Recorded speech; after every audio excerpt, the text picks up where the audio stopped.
ओम नमः सिद्धेभ्यः। जय बोलो परम पूज्य भारत गौरव गणाधिपति गणधराचार्य कुंतु सागर जी महाराज की जय। आज मैं आप सभी के सामने 4 चीजें रखने जा रहा हूं। जीवन में 4 चीजों को समझ लिया तो जीवन में लोग कहते हैं भगवान से साक्षात्कार कैसे हो सकता है। तो अगर हमें भगवान से साक्षात्कार करना है, लोगों के मन में प्रश्न होता है मैंने भगवान को नहीं देखा, मैंने परमात्मा से मुलाकात नहीं की, मैं परमात्मा से कैसे मिल सकता हूँ। तो जीवन में परमात्मा को मिलने के लिए सबसे पहले हमारे जीवन में कुछ चीज़ों की ज़रूरत होती है। जीवन में 2 रास्ते महत्वपूर्ण हुआ करते हैं कि जिन रास्तों पे हमें चलना पड़ता है वह रास्ता कितना महान है, वो रास्ता कितना इम्पोर्टेंट है, हम किसको प्रधानता अधिक देते हैं, हम किसको महत्व अधिक देते हैं, हम किसकी ओर भागते हैं। जीवन में 2 रास्ते हुआ करते हैं, एक रास्ता अच्छा रास्ता होता है, एक बुरा रास्ता होता है। आप मार्केट में जाते हैं, मार्केट में 2 प्रकार की वस्तुएं होती हैं, एक अच्छी वस्तु होती है और एक खराब वस्तु होती है। आप बाजार में, आम का सीजन चल रहा है, सीजन के टाइम पर आप आम लेने के लिए बाजार जाते हैं। बाजार जाते समय आपके मन में एक विचार आता होगा कि हम किस आम को लेना प्रेफरेंस करेंगे। हम हमेशा उस आम को लेना पसंद करेंगे जो हमारे लिए उपयोगी है, हमारे लिए जो अच्छा लगता है, हमारे परिवार के लोगों को अच्छा लगता है, हम वही आम लेना पसंद करेंगे। तो मार्केट में जाकर के सबसे पहले एक चीज सबसे ज्यादा महत्वपूर्ण, हम जिस चीज को देखते हैं, जिस चीज की ओर हम ज्यादा ध्यान देते हैं, वो है अच्छाई। अच्छाई को चूज करने का एक हुनर हमारे अंदर शुरुआती समय से होना एक महत्वपूर्ण बात बताई गई है। जीवन में बुद्धिमान उसे कहा जाता है। बुद्धिमान की परिभाषा क्या दी? तो बुद्धिमान की परिभाषा भी यही दी जाती है। आचार्यों ने कहा कि जिसको अच्छे और बुरे का ज्ञान हो जाता है वह सबसे बड़ा बुद्धिमान है। तो क्योंकि जो बुराई को छोड़ देता है और अच्छाई को ग्रहण कर लेता है वही सबसे बड़ा बुद्धिमान है। और बुद्धिमान के संबंध में आचार्य माणिक्यनंदी स्वामी एक बात लिखते हैं कि उन्होंने एक बात लिखी कि हिताहित प्राप्ति परिहार समर्थम ही प्रमाणम तदो ज्ञानम एव तत्। जीवन में सबसे समझदारी की परिभाषा, इससे बड़ी कोई परिभाषा नहीं हो सकती है। तो सबसे बड़ी जीवन की जो परिभाषा समझदारी की दी, ज्ञानवान की परिभाषा दी, एक विवेकवान की परिभाषा दी, एक जीवन में चतुर व्यक्ति की परिभाषा दी, तो वह है कि जीवन में उपयोगी क्या है और अनुपयोगी क्या है, इसका भेद समझ में आ जाना। उस भेद को जिसने समझ लिया वो जीवन में अरिहंत भगवान से मिल सकता है। जीवन के दोनों रास्तों पे चलने के लिए हमें हमेशा 2 रास्ते होते हैं, एक अच्छे रास्ते और बुरा रास्ता। अब आपके ऊपर डिपेंड रहता है, हमारे ऊपर डिपेंड रहता है कि हम अच्छे रास्ते को अच्छा बनाना चाहते हैं या बुरे रास्ते को अच्छा बनाना चाहते हैं, आपके ऊपर डिपेंड है। तो जीवन में जब भी हम जानते हैं तो हम ये बात, 2 बातें जीवन में रखते हैं कि एक तो स्वयं बुद्ध होते हैं और एक बोधित बुद्ध होते हैं। जो स्वयं बुद्ध होते हैं उन्हें तो कभी सिखाने की आवश्यकता नहीं होती है, लेकिन जो बोधित बुद्ध हुआ करते हैं उन्हें हमेशा किसी के सिखाने पर ही बात समझ में आती है। जब कोई उनको सिखाता है तब उसके बाद उन्हें वो बात समझ में आती है कि ये बात इस तरह से होनी चाहिए। जो स्वयं बुद्ध अगर हम कहें तो जिन्हें कुछ जानने का शेष नहीं रह गया है, ऐसे परमात्मा को ही हम सर्वश्रेष्ठ कहेंगे। तो सर्वश्रेष्ठ पाने के लिए हमें सर्वश्रेष्ठ बनना पड़ेगा। तो अगर हमें सर्वश्रेष्ठ बनना है तो हमें सर्वश्रेष्ठ क्वालिटीज अपने अंदर लानी पड़ेगी। तो दुनिया में सर्वश्रेष्ठ कौन है? तो दुनिया में सर्वश्रेष्ठ अगर दुनिया में कोई है तो बड़े अरिहंत और सिद्ध परमात्मा है। अगर हमें अरिहंत और सिद्ध परमात्मा को प्राप्त करना है, हमें दुनिया में सबसे महत्वपूर्ण, जिनको किसी को पढ़ाने की आवश्यकता नहीं होती है, जो स्वयं बोधित बुद्ध होते हैं, अगर वैसा बनना है तो जीवन में कुछ पाना चाहिए। अगर उन ऐसे परमात्मा से अगर हमें मिलना है, ऐसे कोई एक ऐसी एनर्जी से अगर हमें मिलना है, एक ऐसे व्यक्ति से, एक ऐसी सोच से अगर अपन को मिलना है, तो जीवन में कुछ अच्छाइयां लानी पड़ेंगी। तो जीवन में अच्छाई लाने के लिए एक स्वयं बुद्ध होते हैं, या तो स्वयं बुद्ध बनना पड़ेगा या बोधित बुद्ध बनना पड़ेगा। तो मैं स्वयं बुद्ध की बात नहीं करूंगा क्योंकि स्वयं बुद्ध तो हम नहीं बन सकते, लेकिन बोधित बुद्ध हम जरूर बन सकते हैं। बोधित बुद्ध उसे कहते हैं जो अपने द्वारा जो चीज, जिन आचार्यों के द्वारा जो चीज अपनी परंपरा से जो हमें प्राप्त हुआ है उसको पढ़ते हुए, जानते हुए, समझते हुए उस रास्ते की ओर बढ़ते हैं जो अच्छाई का मार्ग हुआ करता है। तो उन बोधित बुद्धों में से हम भी एक आते हैं जो हम किसी अवलंबन के द्वारा, किसी के आधार को ग्रहण करके हम जाकर के आगे बढ़ते हैं। तो उस आधार को ग्रहण करने के पूर्व, आधार को ग्रहण करने के लिए सबसे ज्यादा जरूरी होता है, तो सबसे पहले कुछ चीज समझना चाहिए कि हम किसका अवलंबन लेकर के आगे बढ़ते हैं। तो अवलंबन लेने के लिए सबसे पहले अवलंबन हमें होते हैं जिन मंदिर, क्योंकि आचार्यों ने सर्वार्थ सिद्धि के अंदर हमारे तत्वार्थ सूत्र की रचयिता उमा स्वामी महाराज हुए हैं। उस तत्वार्थ सूत्र के ऊपर एक सर्वार्थ सिद्धि नाम की टीका लिखी गई है। उसमें जहां सम्यक दर्शन की बात की गई है, तो अगर सम्यक दर्शन की प्राप्ति के हेतु में एक महत्वपूर्ण हेतु जिसे कहा गया है, वो महत्वपूर्ण हेतु कहा गया है जिन बिंब दर्शन, कि जिन परमात्माओं की संगति से हम अपने उत्तम सुख को प्राप्त कर सकते हैं, जिन परमात्मा के एटीट्यूड को ग्रहण करके, जिन परमात्मा के गुणों से लगाव रख करके हम उनके जैसा बन सकते हैं। सबसे पहली चॉइस हमारी जिंदगी में क्या होनी चाहिए? What is your first choice? आपकी जीवन में पहली चॉइस क्या होनी चाहिए? आप जीवन में जब भी आगे बढ़ते हैं, आप जब संसार में जन्म लेते हैं, इस गति में जन्म लिया, आपने मनुष्य गति में जन्म लिया, तो आपके परिवार की सोच, what is the first choice of your family? What is your first choice your childrens? What is the first choice of your parents?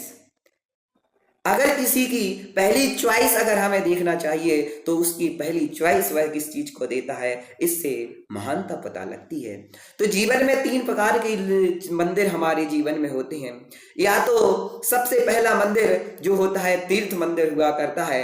तीर्थ मंदिर जिसे कहते हैं, जिस तीर्थों पर हम जाकर के, जिन तीर्थों पर जाकर के हमें जाने के लिए साल भर का टाइम लगता है, हम सालों सालों बिताते, जिसके लिए सही सामग्री चाहिए, उसके लिए पैसा चाहिए, उसके लिए टाइम चाहिए, उसके लिए संपत्ति चाहिए, और उसके लिए एक सभी का समर्थन, सभी का सहयोग चाहिए, तब जाकर के हम उस तीर्थ के स्थान पर जा सकते हैं। तो तीर्थ मंदिर वो होते हैं जहां हमें कुछ आयोजन करने के बाद जाना होता है, उसे हम तीर्थ मंदिर कहते हैं।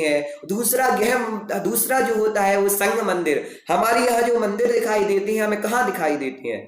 तो सबसे ज्यादा हमें जब मंदिर दिखाई देते हैं तो हमारे तीर्थ स्थानों पर हमें मंदिर दिखाई देते हैं। उसके बाद हमें जो मंदिर दिखाई देते हैं वो हमारे संघ के अंदर मंदिर दिखाई देते हैं। हमारे जो साधु भगवंत हुआ करते हैं, जिनकी संगति में हम रहा करते हैं, उनकी संगति में जब हम जाते हैं तो उनके पास हमें मंदिर मिलता है। तो वहां भी हम जब कभी साधु का संसर्ग हमें प्राप्त होता है तब हम जाते हैं। और दूसरा हमारा गृह चैत्यालय होता है, गृह मंदिर जिसे हम कहते हैं। गृह मंदिर में जाने के लिए हमें किसी से पूछना नहीं पड़ता है, हमें किसी के परमिशन की आवश्यकता नहीं रहती है, हमें किसी वॉचमैन का सहारा नहीं लेना पड़ता है, हम जाकर के उस पर किसी का स्वामित्व नहीं जता सकते हैं। जो हमारा गृह मंदिर होता है उसके लिए हमें किसी के अवलंबन की आवश्यकता नहीं होती है।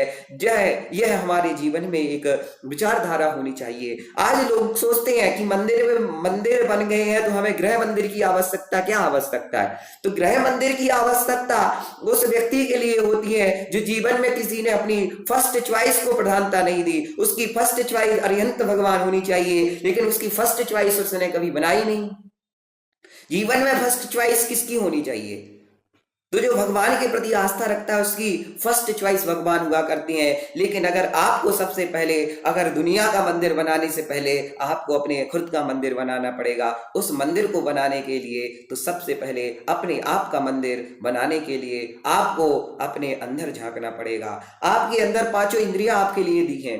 5 इंद्रियों में आप आंखों से अच्छा देख सकते हैं, आप कानों से अच्छा सुन सकते हैं, आप स्पर्श इंद्री से अच्छा सूकर के अच्छा से अच्छा ज्ञान प्राप्त कर सकते हैं, आप अपने जिह्वा से यानी अपनी जीभ से अच्छा स्वाद ले सकते हैं, आनंद ले सकते हैं। लेकिन वह आनंद क्षण मात्र के लिए हुआ करता है, और उस आनंद को लेने वाले अगर कोई होते हैं, परमानंद को लेने वाले अगर कोई होते हैं, तो आप उसमें आनंद मानते हैं। लेकिन ये परमात्मा का मार्ग होता है, उस परमात्मा के आनंद के लिए आपको अच्छा नहीं, अच्छा का त्याग करना पड़ता है। उस अच्छे का त्याग करने के बाद ही हमारा मंदिर, हम कई मंदिर बना सकते हैं, लेकिन हमें अपने मन का मंदिर बनाना है। हम अपने मन का मंदिर कैसे बना सकते हैं? तो उसके लिए हमें सबसे पहले 3 चीजों को ध्यान में रखना चाहिए।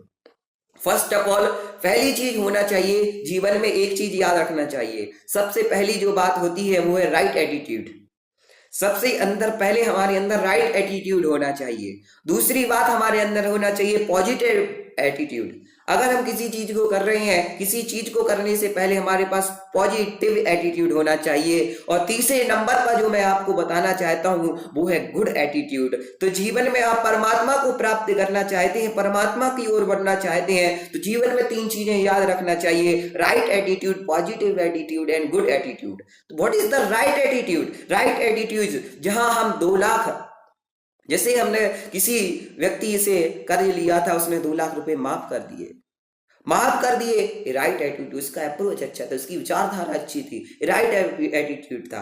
लेकिन पॉजिटिव एटीट्यूड, जब आपने उसके बारे में सोचा, अरे नहीं, उसने मेरे 2 लाख रुपए माफ कर दिए, मैं 2 लाख रुपए अपने, अब मैं बिजनेस करूंगा, बिजनेस करते वक्त मैं इसको याद रखूंगा। जिंदगी में ये पॉजिटिव अप्रोच हो जाता है कि आप उसके एहसान को भूलते नहीं है, उसके बारे में, उसकी सोच के बारे में आप हमेशा उसकी प्रशंसा किया करते हैं। ये पॉजिटिव एंड गुड एटीट्यूड क्या होता है? तो गुड एटीट्यूड होता है कि जिसने लाखों रुपए कमाए, लाखों रुपए में से मेरे 2 लाख रुपए उसने माफ कर दिए, लेकिन अच्छा हुआ कि 2 लाख रुपए माफ कर दिए उसने, वरना आगे जाकर के कर्जा और देना पड़ता, हमें कोई कर्जा और देना पड़ता, कर्जा और चुकाना पड़ता, उसका ब्याज देना पड़ता। ये सबसे बड़ी बात है। तो उसने जो गुड एटीट्यूड, तो जीवन में आप परमात्मा को प्राप्त करना चाहते हैं, परमात्मा के रास्ते पर बढ़ना चाहते हैं, तो सबसे पहले ध्यान रखना चाहिए, सबसे पहले हमारा गुड एटीट्यूड होना चाहिए। Good attitude, good good good की ओर जब हम बात बढ़ते हैं तब हमें पता लगता है कि हमारे जीवन में गुड एटीट्यूड क्या हो सकता है। तो भगवान का रास्ता अगर आप अपना चाहते हैं, भगवान के रास्ते को आप प्राप्त करना चाहते हैं, उसकी ओर बढ़ना चाहते हैं, तो हमें अपने गुड एटीट्यूड को बनाना पड़ेगा। आप एक बात याद रखना कि आपका राइट एटीट्यूड होगा तो आप कभी परमात्मा को प्राप्त नहीं कर सकते, आप पॉजिटिव एटीट्यूड होगा तो आप कभी परमात्मा को प्राप्त नहीं कर सकते। लेकिन याद रखना, परमात्मा को अगर कोई प्राप्त कर सकता है तो वो है गुड एटीट्यूड। आपके अंदर का गुड एटीट्यूड आपको सिखाता है कि आप परमात्मा को कैसे प्राप्त कर सकते हैं। वह किसी विचारधारा को आपके अंदर लाना, जो विचारधारा आपके जीवन में होती है, उसे लाने का मार्ग अगर कोई बताता है तो वो है आपका गुड एटीट्यूड। आपके पास 2 रास्ते होते हैं, यद्य विद्यमानम तथैव सत्यम, यत् कल्याणम तथैव सत्यम। 2 रास्ते हैं आपके पास, या तो आपको जो विद्यमान दिखाई दे रहा है वो सत्य है, या फिर जो आपको कल्याण के मार्ग पे ले जा रहा है वो आपके लिए सत्य है। तो इसी प्रकार 2 रास्तों में से आपको जो अच्छा मार्ग है उसको चुन लाना, और एक कल्याण का मार्ग है तो भगवान का रास्ता कौन? एक सत्य के मार्ग पर चलने वाला कल्याण के मार्ग पे चलता है। इसीलिए जिसके अंदर सत्य विद्यमान होगा वही कल्याण के मार्ग पर आगे बढ़ सकता है, कल्याण प्राप्त कर सकता है। मैं आपके सामने जाना कुछ नहीं कहूंगा, जाना बात ये कहने की बात नहीं है, लेकिन आपके अंदर, हमारी जीवन के अंदर एक सोच बहुत महत्वपूर्ण होती है कि अगर आदमी का नजरिया सोचने का बदल जाता है तो आदमी नहीं रह करके वह एक महान व्यक्ति बन जाता है। इसीलिए सोच बदल जाए आदमी की तो पूरी कयामत बदल सकती है। तो मैं सोच को उस ओर लाना चाहते हैं कि हम भगवान से कैसे जुड़ सकते हैं, हम भगवान को अपना कैसे बना सकते हैं। तो सबसे पहले जीवन में कोई चीज अपनानी है तो अपने अंदर का गुड एटीट्यूड डेवलप कीजिए। गुड एटीट्यूड, अगर आपके अंदर गुड एटीट्यूड है तो आप किसी भी क्षेत्र में जाएंगे आपको सफलता मिलेगी।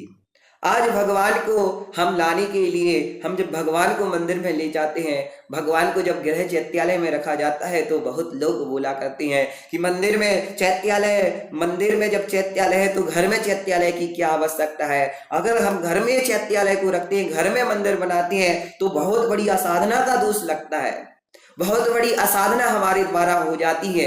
तो एक बात याद रखना, जिन तीर्थंकर परमेष्ठी ने समस्त कर्मों का क्षय कर लिया वो किसी के घर में जाने के बाद क्या कभी असाधना कर सकती है? जो तीर्थंकर भगवान, जो सबको परोपकार का मार्ग देने वाले, जो सबसे ज्यादा पॉजिटिव एनर्जी सेव जिसके अंदर पाई जाती है, उस मूर्ति कभी किसी के घर में जाकर के असाधना का कारण कैसे बन सकती है? ये बात आप विचार कीजिए। लोगों के मन में कैसी भ्रांतियां आज के समय में पैदा होने लगी हैं। लोग आज चैत्यालय घर में रखने से डरते हैं, लेकिन आपको अगर अपने मन का मंदिर बनाना है, अपने जीवन का मंदिर बनाना है, तो सबसे पहले अपने घर का मंदिर बनाना बहुत जरूरी होगा।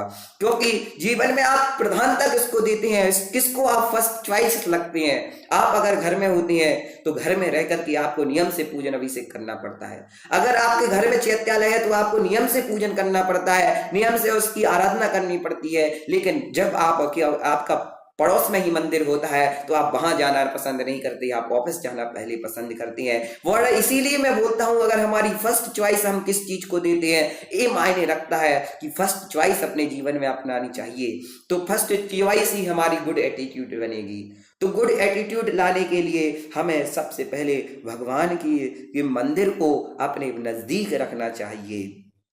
एक बार का एक प्रसंग है कि मुंबई में एक घटना, एक मंदिर था, नई कॉलोनी बनी थी, 70 मंजिल की बिल्डिंगें वहां खड़ी हो गई, लेकिन वहां पर कोई एक जैन मंदिर खड़ा नहीं था। उस जैन मंदिर के पास एक कोई भव्य प्राणी वहां होगा जिसके घर में चैत्यालय था। वो उसका चैत्यालय 41 नंबर के फ्लोर पर था। अब संयोग ऐसा बनता है कि उस नगर में, उस रेसिडेंसी के अंदर एक साधु का आगमन होता है। वह साधु का नियम था कि मैं कभी आहार जब लूंगा, जब जिन मंदिर के दर्शन कर लूंगा, जिनेंद्र प्रभु के दर्शन कर लूंगा। लेकिन जब वह ऐसी विडंबना बनी तो देखते हैं वह साधु चल नहीं सकते थे, वह चलने में उनको थोड़ी तकलीफ होती थी। लेकिन एक चैत्यालय की पूज्यता कितनी होती है। लोग कहा करते हैं कि जहाँ साधु की चरण पड़ जाते हैं वह घर पवित्र हो जाता है, उसमें अमंगल दूर हो जाते हैं। लेकिन सोचिए उस महानगर में कहां साधुओं का आगमन होता है, लेकिन जहां एक चैत्यालय का आगमन था, जहां एक जिन मंदिर बना हुआ था, उस 41वीं फ्लोर पर वह दिगंबर साधु चढ़ करके ऊपर गए। देखिए उस पुण्य को आप कभी हजारों की फीस देकर के भी प्राप्त नहीं कर सकते, जहां आप करोड़ों की फीस चुका करके भी आप उस पुण्य को प्राप्त नहीं कर सकते हैं जिस पुण्य को उसने प्राप्त किया। 41 नंबर की फ्लोर को वो चढ़ करके गए। ये महत्वपूर्ण बात होती है कि जीवन में एक मंदिर कितना महत्वपूर्ण होता है। जीवन में मंदिर आप अपने मन का तभी बना सकते हैं जब आप आदमी का मंदिर बनाने की ओर बढ़ सकते हैं। तो ऐसे कई घटना हो सकती है कि हमारे जीवन में हम ढूंढते हैं भगवान कहाँ है, भगवान कहाँ है। जब तक हमें अपने मन का मंदिर पता नहीं होगा कि हम अपने मन का मंदिर कैसे बना सकते हैं, जब तक हमारे अंदर गुड अप्रोच नहीं आएंगे, तब तक हम कभी भी आगे नहीं बढ़ सकते हैं। तो जीवन में गुड एटीट्यूड अपनाना बहुत जरूरी है। गुड एटीट्यूड के बाद आता है, जब हम गुड एटीट्यूड रखते हैं तो हमारे अंदर सिर्फ इतने से काम नहीं बनता है, तो हमें सबसे पहले लाना चाहिए अपने अंदर, तो वो है गुड अट्रैक्शन। हम अच्छा सोचते हैं, लेकिन हमारे सोचने के साथ हमारा अट्रैक्शन किन चीजों के प्रति है? हम किस चीजों को अपने पास रखना पसंद करते हैं? हम किस चीजों को, किन वस्तुओं को देख करके, किन चीजों को देख करके हम आकर्षित होते हैं? तो हमारे अंदर सबसे पहले जरूरी होना चाहिए, तो सबसे पहले गुड अटेंशन, गुड एटीट्यूड होना चाहिए, उसके बाद गुड अट्रैक्शन होना चाहिए। हमारा अट्रैक्शन किसके प्रति है? हमारे भगवान के प्रति है, हमारे माता पिता के प्रति है, हमारा परिवार के प्रति है, हमारे पति के प्रति है, हमारा परिवार हमारे अपने बच्चों के प्रति है। तो हमारा अट्रैक्शन किसके प्रति है? आप भगवान को प्राप्त करना चाहते तो आपकी अट्रैक्शन कितनी चीज है। जिंदगी में याद रखना, आपकी अट्रैक्शन को देख करके आपके एटीट्यूड को पता लगाया जा सकता है। आपकी अट्रैक्शन को देख करके, आपके आधार को देख, आप किस चीजों को प्रधानता, आप कितनी चीजों को अपने पास रखना चाहते हैं उससे पता लगेगा। आप अपने आप को धार्मिक बनाना चाहते हैं, हम अपने आप को धार्मिक बनाना चाहते हैं, तो धार्मिक बनाने के लिए हमारे अट्रैक्शन किस चीज के प्रति है, वो अट्रैक्शन हमें पता करना पड़ेगा। आप ध्यान नहीं रखेंगे, आपको जानकर के आश्चर्य होगा कि हम एक मंदिर के प्रति हमारी आज क्या द्वेष भावना हो गई। हम मंदिर जाना पसंद नहीं करते हैं, मंदिर से हम नफरत करने लग गए हैं। लेकिन हमारा अप्रोच क्या होना चाहिए? आप ध्यान रखिए, हमारे बच्चे के अंदर, हमारी जैन समाज के अंदर एक संस्कार बहुत अच्छा दिया जाता है कि हमारे बच्चों के अंदर कुछ सोच इतनी अच्छी बन जाती है, कुछ कहां से उनमें वो संस्कार आ जाते हैं हमें पता नहीं लगता है। एक साधु भगवंत जब एक शहर में आते हैं तो शहर में आकर के बच्चों को जब उपदेश देते हैं, लोग बैठे हुए होते हैं तो उनके सामने जब वह मंदिर जाने का उपदेश पूछते हैं, सब लोगों को उपदेश देते हैं हमें रोज मंदिर जाना चाहिए, मंदिर की तरफ बढ़ना चाहिए। लेकिन लोगों को बात तो तुरंत समझ में आ जाती है, लेकिन अप्लाई करना बहुत बड़ी बात होती है। प्रवचन खत्म हो जाता है, कुछ समय बाद ही वहां पर एक नन्हा सा बच्चा वहां पर आता है। वह जाकर के महाराज श्री से पूछता है कि मैं तो नरक ही जाऊंगा। महाराज श्री बोलते हैं तुम नरक क्यों जाओगे? बोलता है मैं नरक ही जाऊंगा क्योंकि मैंने आपके प्रवचन में सुना है कि जो रात्रि में भोजन करता है वो नरक जाता है। मैंने एक बात सुनी, जो रात्रि में जो भोजन करता है वो निश्चित तौर से मेरी मम्मी बोलती है वो नरक में जाएगा। तो मैं आपसे पूछना चाहता हूं कि मैं जब रात्रि में भोजन करूंगा तो मैं नरक ही जाऊंगा। तो उसने कहा आपने ये सुना है, लेकिन मैं आपसे एक बात और पूछना चाहता हूं, क्या नरक में हमें भगवान मिलेंगे? क्या मुझे नरक में वो भगवान मिल जाएंगे जिस मंदिर के लिए रोज मैं मस्तक टेकता हूं स्कूल जाने के पूर्व? जब ये बात उस साधु भगवंत के दिमाग में पड़ती है, उनके उस छोटे से बालक के मुख से वह बात जब निकलती है तो सुनकर के बहुत हर्ष विभोर हो जाते हैं कि एक बात आप ध्यान रखिए कि एक बालक के अंदर नरक जाना स्वीकार कर सकता है, नरक में रहना पसंद कर सकता है। तब उससे पूछा तुम्हें नरक में अगर मंदिर मिल जाएगी तुम क्या करोगे? तो उसने कहा कि अगर नरक में मुझे मंदिर मिल जाएगा तो मैं इस नरक से निकल करके उस नरक को भी स्वर्ग बना दूंगा। क्योंकि इसकी भगवान के प्रति आस्था को देख करके, भगवान क्योंकि उसको सिखाया गया है कि भगवान के पास कोई नरक भगवान के पास जाता है वो कभी नरक में नहीं जाता है। वो नरक में भी अगर पहुंच गया तो नरक को भी स्वर्ग में बदल देता है। इतनी सामर्थ्य उस बालक के अंदर आ जाती है। वो बच्चा इतनी महत्वपूर्ण बात जब साधु भगवंत के सामने करता है तो हमारी अट्रैक्शन किस चीज के प्रति है? उस बालक का अट्रैक्शन जिनवाणी के प्रति, उस मंदिर के प्रति कितना अट्रैक्शन है, ये बात हमारे लिए जीवन में आती है कि हम भगवान तो बनना चाहते हैं, भगवान को प्राप्त करना चाहते हैं, लेकिन हमारा अट्रैक्शन किस चीज के प्रति है? आपने एक नेपाल जा रहे थे एक व्यक्ति, नेपाल की यात्रा के नेपाल जाने के लिए, नेपाल में बिजनेस के सिलसिले में नेपाल जाना हुआ, नेपाल जा रहे थे। नेपाल की बॉर्डर क्रॉस की, सुबह का समय था, उनकी पत्नी थी। उन्होंने कहा कि मैं जिन मंदिर जाते हुए बिना पहले भोजन नहीं करती हूँ, मैं भोजन नहीं करूंगी जब तक मुझे जिन प्रतिमा का दर्शन नहीं हो जाता, मैं मंदिर के दर्शन नहीं करूंगी तब तक मैं आगे नहीं बढ़ूंगी। लेकिन ये विचार उसके अंदर इतना महत्वपूर्ण था, दृढ़ संकल्पित थी, आगे बढ़े, बोले कुछ तो करना पड़ेगा। आगे जाकर के पूछते हैं, एक गांव आता है, वहां एक जैन परिवार मिल जाता है। उस जैन परिवार के अंदर वहां कोई मंदिर नहीं था, सिर्फ एक जैन चैत्यालय था। उस चैत्यालय के दर्शन करने के बाद वह अपने व्रत का पारणा करती है। और जब वह जिन मंदिर जाने के बाद अपने भोजन को कर स्नान आदि से निवृत्त होने के बाद जब वह मंदिर जाती है, तब वह जाकर वो बिजनेस की सिलसिले में करोड़पति अरबपति फैमिली थी, उस पत्नी ने जब जिनेंद्र भगवान का दर्शन किया, उसके बाद उस परिवार को इतने धन्यवाद दिया कि इस नेपाल जैसे शहर में अगर आपने मुझे जिन मंदिर के दर्शन करा दिए, इस जिन मंदिर को दर्शन करने के बाद मैं धन्य हो गई। मैं एक बार का भोजन चला जाता कोई बड़ी बात नहीं, लेकिन आज इस स्थिति में आपने मुझे जिन मंदिर के दर्शन करा दिए, ये महत्वपूर्ण बात है। तभी उनके मंदिर के जो भाव थे वह कितने महत्वपूर्ण बन गए। उन्होंने तभी 2 करोड़ का चेक निकाल करके उस मंदिर बनाने के लिए दे दिए कि इस शहर में मंदिर बनना चाहिए। एक व्यक्ति की सोच, आपकी सोच बदल सकती है। आप किस चीज को प्रधानता अधिक देती है, आपकी अट्रैक्शन किस चीज के प्रति है। आप जब कभी भी किसी भी क्षेत्र पर यात्रा करने चाहते हैं, आप फॉरेन की यात्रा करना चाहते हैं, आप किसी होटल में ठहरते हैं, आप जब घर से बिजनेस के सिलसिले में बाहर निकलते हैं, तो आपकी चॉइस क्या रहती है? आप कभी धर्म को प्रधानता देते हैं? आप भोजन करने बैठते हैं, भोजन करते वक्त आपके लिए जो मिल जाता है आप वो लेना पसंद करते हैं। कभी आप ये सोचते हैं कि हमारी प्रधानता हमारी जैन फिलॉसफी से तो हम जैन को प्रधानता देंगे, हम ये नहीं सोचते हैं। तो हमारा अट्रैक्शन किसके प्रति है, तो हमें उस अट्रैक्शन की ओर बढ़ना चाहिए। तो हमारा अट्रैक्शन जैन समाज से, अगर उस धर्म से जुड़ा हुआ है, हमारी जैन ब्रांड बनी हुई है, उस जैन ब्रांड से अगर हमारा अट्रैक्शन होगा तो हम फर्स्ट चॉइस जो रखेंगे वो परमात्मा की चॉइस रखेंगे।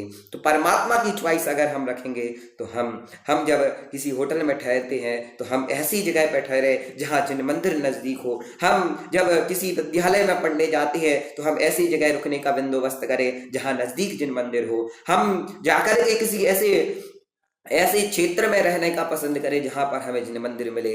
तो ये बात जीवन में जब हम अट्रैक्शन हमारी किस चीज के प्रति कितना अट्रैक्शन है ये मायने रखता है कि हम जैन धर्म से कितना स्नेह करते हैं, हम उसको कितना प्रधानता देते हैं। तो जीवन में महान बनने के लिए हमें गुड अट्रैक्शन की जरूरत है। गुड अट्रैक्शन अगर हमारे अंदर होगा तो जीवन में हम कुछ भी प्राप्त कर सकते हैं और हम कितने भी महान बन सकते हैं। आपने करोड़पति महाव्रतियों को लिखा होगा जो कभी घर में पानी का गिलास उठा करके नहीं रखते, जिनके पास नौकर चाकर रहते हैं, लेकिन उनकी साधु के प्रति आस्था देखिए, उनकी जिन मंदिर के प्रति आस्था कितनी होती है। एक बार एक व्यक्ति मुंबई से चल करके एक क्षेत्र पर मुनिराज के दर्शन करने के लिए आए। उन्होंने वह गाड़ी से निकले, तभी वह ऑफिस के पास निकलते हैं और पूछते हैं क्या यहाँ पर कोई साध्वी भगवंत है, क्या यहाँ पर कोई साधु भगवंत है, मैं उनके दर्शन करना चाहता हूँ। तब वह बोलते हैं कि यहाँ पर तो साधु भगवंत ही रहा करते हैं, लेकिन क्या करें वो बुजुर्ग साधु हैं, बुजुर्ग साधु की सेवा करना, बुजुर्ग साधु के आहार की व्यवस्था नहीं हो पाती है, बुजुर्ग साधु हैं उनके यहाँ। तब उन्होंने ये बात मन में पड़ी, तब वह उस व्यक्ति को जोर से गुस्सा करते हैं और बोलते हैं कि एक साधु वो बूढ़े हो गए हैं, तुम्हें बूढ़ा दिखाई दे रहा है, जो महाव्रती जो कहा पंचमहाव्रतों को धारण कर सकता है, जो धन संपत्ति दौलत को छोड़ सकता है, वो क्या तुम्हारे लिए बूढ़ा हो गया। बूढ़ा होना बड़ी बात नहीं होती है, महत्वपूर्ण तो उसके महाव्रत और उसकी तपस्या और उसकी साधना हुआ करती है। तो हम प्रधानता किसको देते हैं, हम अट्रैक्शन किससे लगाव रखते हैं, ये महत्वपूर्ण हमारे जीवन में होते हैं। हम कभी अपने जीवन में इन बातों को सोचते नहीं हैं। तो हमारे जीवन में गुड अट्रैक्शन होना चाहिए और उसके बाद होता है गुड अटेंशन। हम किस चीज के प्रति ज्यादा अटेंशन रखते हैं, गुड अटेंशन हम किस चीज की ओर रखते हैं। जब हम मंदिर में भक्ति करने वाला व्यक्ति, अगर किसी व्यक्ति को आप 100 लोग बेकार अच्छे जैसे मन में आया वैसे नाच रहे हैं, लेकिन एक सुंदर सा व्यक्ति एक सुंदर सा नृत्य करने लगता है जो तो हमारा ध्यान उसकी ओर आकर्षित हो जाता है।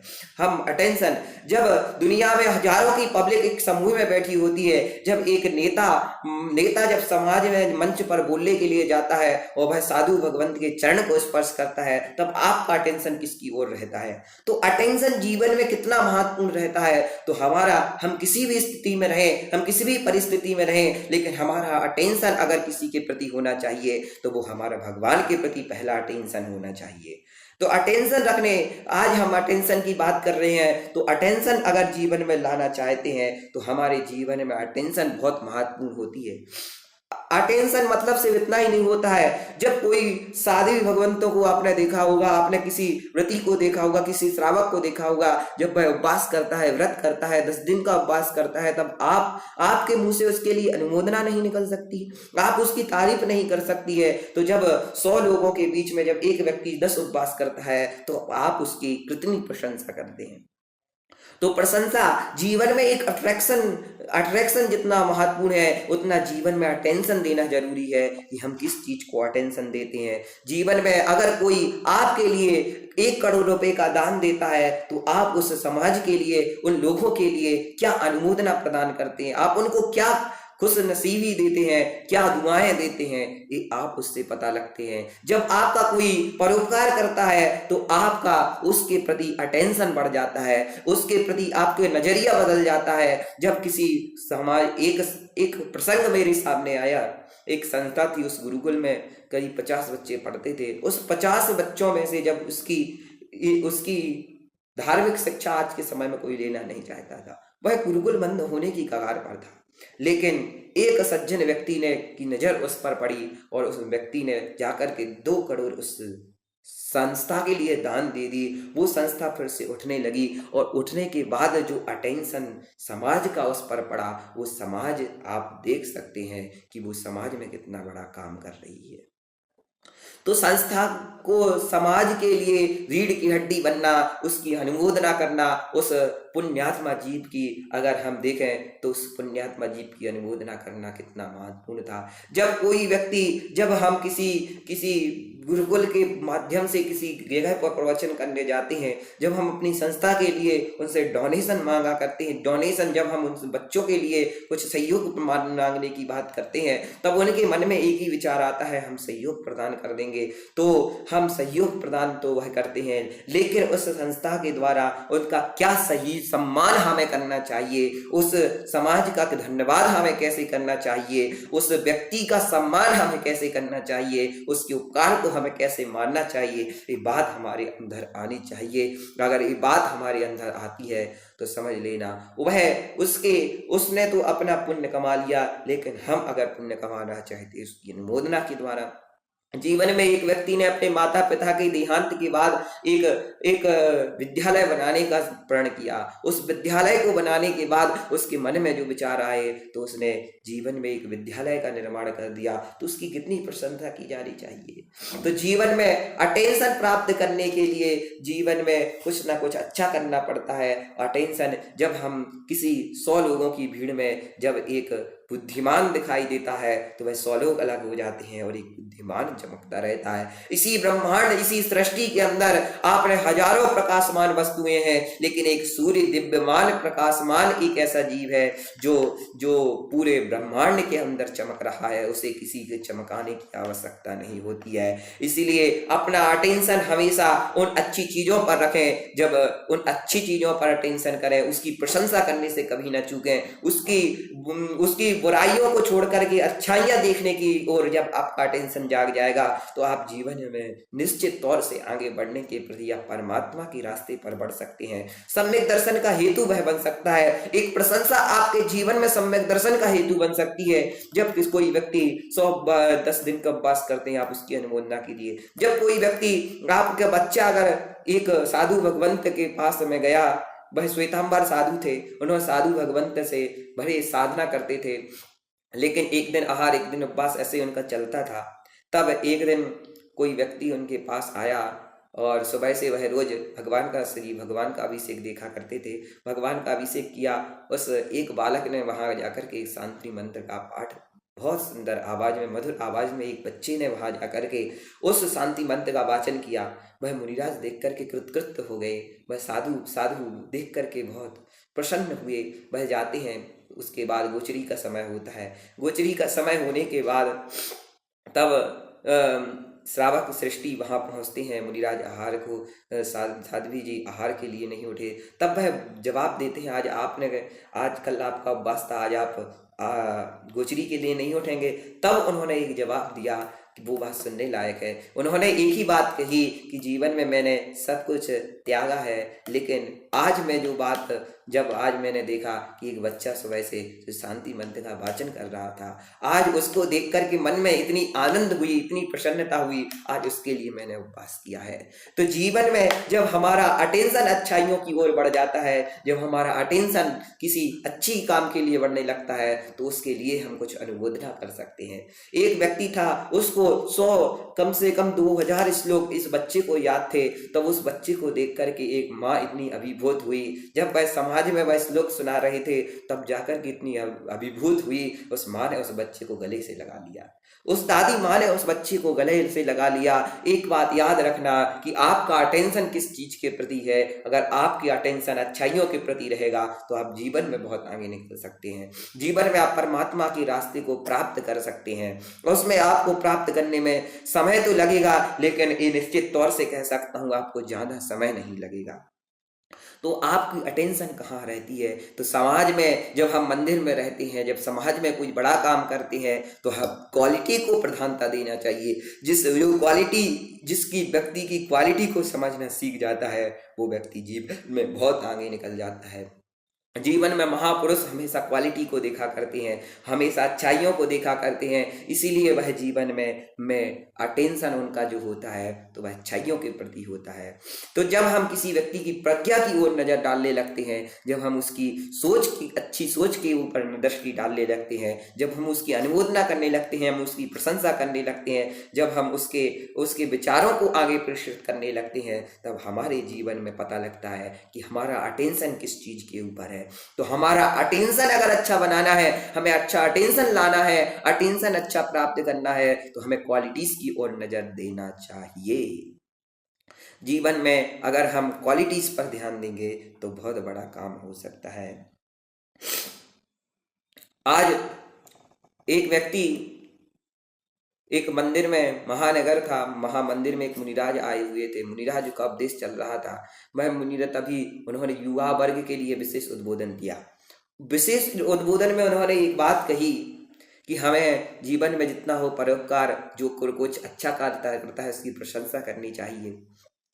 जीवन में तभी उन्होंने एक बात प्रवचन में कही कि हम मंदिर नहीं जा सकते हैं तो मंदिर जाने वालों की सेवा करनी चाहिए, मंदिर जाने वाले की अनुमोदना करनी चाहिए। तो अनुमोदना आप कैसे कर सकते हैं? तो मंदिर जाने वाले को आप जय जिनेंद्र बोल सकते हैं। आपको समय नहीं रहता है तो आप तभी एक युवा वर्ग के ये बात अच्छी लगी। उन्होंने बोला आप ऑफिस जाते हैं, दुकान पर जाते हैं, परिवार में जाते हैं, कहीं भी जाते हैं, आपके इस नगर में मंदिर बीचों बीच बसा हुआ है, आप एक ढोक देकर के वहां जा सकते हैं। वहां जो लोग खड़े होते हैं सबसे जय जिनेंद्र कर करके आप बाहर आ सकते हैं। एक सोच आप बनाइए। जीवन में एक सोच अगर रख जाए तो एक अच्छा कार्य करने के विचार अगर हमारे मन में आ जाए तो आप कितना बड़ा सकते। तब उन युवा वर्ग ने, जो कभी मंदिर नहीं जाता था, उन्होंने एक प्रण ले लिया कि जब हम किसी साधर्मी भाइयों से मिलेंगे, वो मंदिर की तरफ जाएंगे या फिर कभी हमारे आसपास नहीं मिलेंगे, हम मंदिर नहीं जा पाएंगे लेकिन उनको जय जिनेंद्र जरूर बोलेंगे।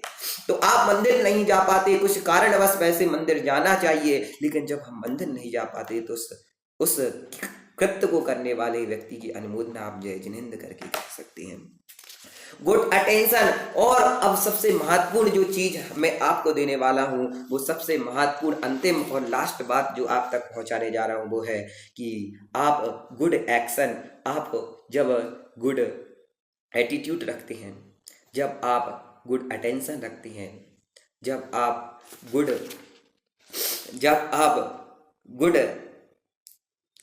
एक्शन लेना सीख जाएंगे, जब आप गुड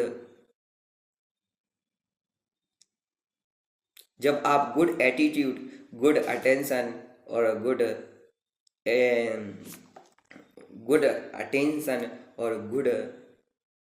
लेना आप सीख जाएंगे, तो जीवन में आपको पता लगेगा कि हमें कितनी महत्वपूर्ण चीज जीवन में मिली। और अंतिम बात मैं अपने जीवन को बनाने के लिए कह रहा हूं कि जीवन में गुड एक्शन, जीवन में व्यक्ति असफल सिर्फ एक ही कारणों से होते हैं, गुड एक्शन वो नहीं समय पर ले पाती हैं। अगर गुड एक्शन लेना वो सीख जाए तो जीवन में परमात्मा के मार्ग पर आगे बढ़ सकती है। तो गुड एक्शन हमें लेना है, गुड एक्शन को प्राप्त करना है। गुड एक्शन अगर चाहिए तो गुड एक्शन आप तभी ले सकते हैं जब ये 3 क्वालिटीज आपके अंदर होंगे, good attitude, good attraction, good attention और गुड एक्शन। जब आप लेने में समर्थ होंगे तो आप बुद्धिमान, महान कहलाएंगे। जीवन में मुख्य अतिथि के रूप में किसे चुना जाता है, मुख्य अध्यक्ष के पद पर किसे नियुक्त किया जाता है, मुख्य टीम का लीडर किसे बनाया जाता है, तो वह जो गुड एक्शन लेने में प्रबल होते हैं, उन्हें गुड एक्शन लेना हमें आना चाहिए। तो आप अपने जीवन में जिस मार्ग की ओर बढ़ना चाहते हैं, आप जिस चीज को लेकर के बैठे हैं, आप धर्म को लेकर के बैठे हैं, आप परिवार को लेकर के बैठे हैं, तो आपको उसके प्रति गुड एक्शन लेना पड़ेगा। गुड एक्शन अगर आपने लिया तो आप बहुत बड़ा काम कर सकते हैं। गुड एक्शन आप कैसे ले सकते हैं? एक बच्चा मंदिर में जाता है, उसको माँ नियम देती है कि तुम रोज मंदिर में 50-10 रुपए दान करोगे। वह मंदिर में प्रतिदिन जाता है, माँ की आज्ञा लेकर के माँ से 10 रुपये लेता है, रोज मंदिर में डाल करके आता है।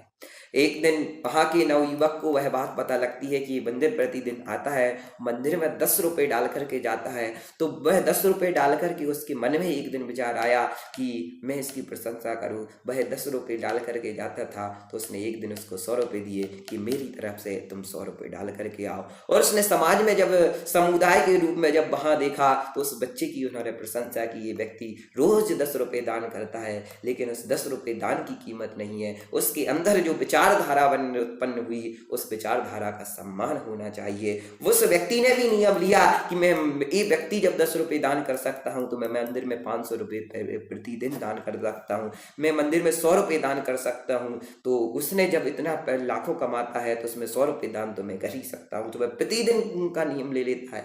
तो जीवन में जब हम कोई सत्कार्य की ओर जब किसी की अनुमोदना करते हैं, तो वह जीवन में कार्य करने के लिए अग्रसर हो जाता है। जीवन में बीज की जरूरत होती है कि जीवन में कभी निराश नहीं होना चाहिए, जीवन में सत्कार हमेशा करते रहना चाहिए, सत्कार की ओर हमेशा बढ़ते रहना चाहिए। क्योंकि आपने देखा होगा कि मिट्टी में कई बीज होते हैं, कई बीज डले होते हैं, लेकिन काम का बीज जब होता है, वो कब उस पर बारिश की बूंदें पड़ जाती है और एक नया पौधा उसमें से जन्म ले लेता है। उसी प्रकार से हमारे जीवन में अगर कुछ अच्छे एक्शंस हम हमेशा जिंदगी के साथ लेते जाएंगे, तो जीवन में एक ऐसा अच्छा बीज हमारे जीवन में प्राप्त होगा, जो वह ऐसा अंकुर प्रस्फुटित होगा, जो हमारे लिए जाकर के एक अच्छी सोच प्रदान करेगा, अच्छा जीवन प्राप्त करेगा, जो हमें परमात्मा के रास्ते पर ले जाएगा। तो जीवन में 4 चीजें हमें नोट डाउन कर लेना चाहिए कि good attitude, first one is the good attitude, second one is the good attraction, और third one is the good attention, and fourth one is the good action. इन 4 चीज़ों को लेकर के आज मैंने आपको बात समझाई। अगर आप जीवन में आगे बढ़ना चाहते हैं, किसी भी फील्ड में अगर आगे बढ़ना चाहते हैं, आप स्वयं बुद्ध बनना चाहते हैं, बोधित बुद्ध बनना चाहते हैं, आप परमात्मा का मंदिर बनाना चाहते हैं, अपने मन का मंदिर बनाना चाहते हैं, जीवन में इन 4 चीज़ों को याद रखना बहुत जरूरी है। क्योंकि जो भगवान की प्रतिमा को असाध्य मानता है, जो प्रतिमा को जो निर्लिप्त, जो प्रतिमा कोई कुछ प्राप्त नहीं करा सकती, वह मंदिर हमें कुछ नहीं दे सकता है। जिसके मंदिर में ये विचार उत्पन्न होते हैं, वह जीवन में याद रखना कि ये 4 क्वालिटीज अगर उनके अंदर नहीं होगी, तो वह परमात्मा को कभी प्राप्त नहीं कर सकते हैं, सच्चे सुख की कांक्षा वह कभी नहीं कर सकते हैं। आप जीवन में किसी और बढ़ना चाहते हैं, कितनी भी ऊंचाइयों को छूना चाहते हैं, तो इस चीज को हमेशा याद रखना कि हमारा गुड अटेंशन किसके प्रति है, हमारा गुड अट्रैक्शन किसके प्रति है, और हमारा गुड एटीट्यूड क्या है, और हम गुड एक्शन क्या लेते हैं। अगर ये 4 चीज हमने जीवन में समझ ली, तो बहुत बड़ा काम हम कर सकते हैं, हर एक की लाइफ बदल सकती है। इसी भावनाओं के साथ बोलिए महावीर भगवान की जय।